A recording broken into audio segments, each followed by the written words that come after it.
గ్రామ పంచాయతీ ఎన్నికలు గుంజలూరు గ్రామం నుంచి నన్ను ఎన్నుకోవడం సర్పంచ్గా ఎన్నుకోవడం జరిగింది. నాకు ఓటేసి గెలిపించిన గుంజలూరు ప్రజలందరికీ ముందుగా ధన్యవాదాలు తెలియజేస్తున్నాను.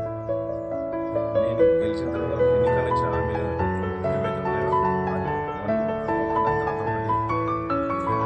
క్రమంగా అధికార పార్టీ ఎన్నికలు చేయబట్టి మా నాయకులతో మా మినిస్టర్ గారితో అందరితో తీసుకొని సంక్షేమ పథకాలన్నీ ప్రజలకు అందరికీ చేరువేలాగా నా వంతు కృషి చేస్తాను. నేను ఇచ్చినటువంటి మేజర్గా ముఖ్యమైనటువంటి ఇందిరమ్మ ఇల్లు ఒకటి, రెండవది గతంలో కాంగ్రెస్ పార్టీ ఆధ్వర్యంలో 4,500 ఎకరాలు కొనుగోలు చేసి ఆడబెట్టినాం.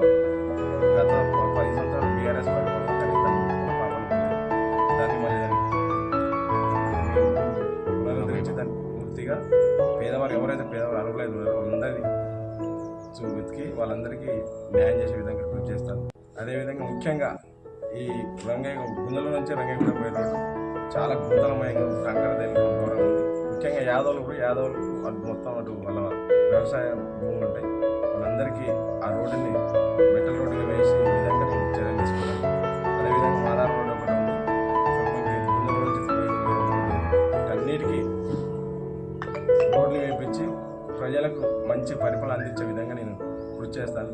అదేవిధంగా ఈ గుందలూరు గ్రామంలో గత 10 సంవత్సరాలుగా టీఆర్ఎస్ పార్టీ వాళ్ళ ఆగడాలు తట్టుకొని వాళ్ళ డబ్బు ప్రవాహాన్ని తట్టుకొని ఈరోజు గుందలూరు గ్రామంలో కాంగ్రెస్ జెండా బాధ్యత ఒక అనకొండనే ఢీకొట్టినాం. ఒక అనకొండగా పేరు చెప్పుకున్నాను.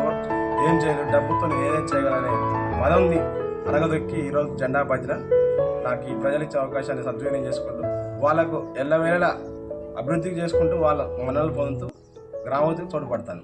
యువతకు ఏం చేస్తారు? యువతకు ఉద్యోగ అవకాశాలు కానీ గ్రామంలో ఎలాంటి ఏమైనా ఉన్నా కూడా గవర్నమెంట్ ఉంది కాబట్టి దాంట్లో ఏమైనా అవకాశాలు ఇస్తే వాళ్ళందరికీ భవిష్యత్తు మంచిగా ప్రైవేట్ పరంగా కానీ గవర్నమెంట్ పరంగా కోచింగ్లు ఇప్పించి వాళ్ళకు ఉద్యోగ అవకాశాలు ఇప్పించేందుకు కృషి చేస్తాను.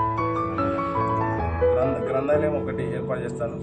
గ్రంథాలయం ఒకటి, పశువుల దవాఖాన ఒకటి, తర్వాత కమిటీ హాల్ పెండింగ్లో ఉంది. దాన్ని పూర్తిగా చేసి ప్రజలకు అందుబాటులో తీసుకొచ్చే విధంగా కృషి చేస్తాను.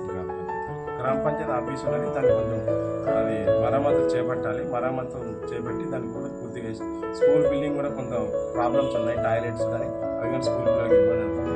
ఒకటి ఊళ్ళో మురికాలం లేక ఇబ్బంది పడుతుంది, మురికాలం దోమలతో ఇబ్బంది పడుతుంది ప్రజలు.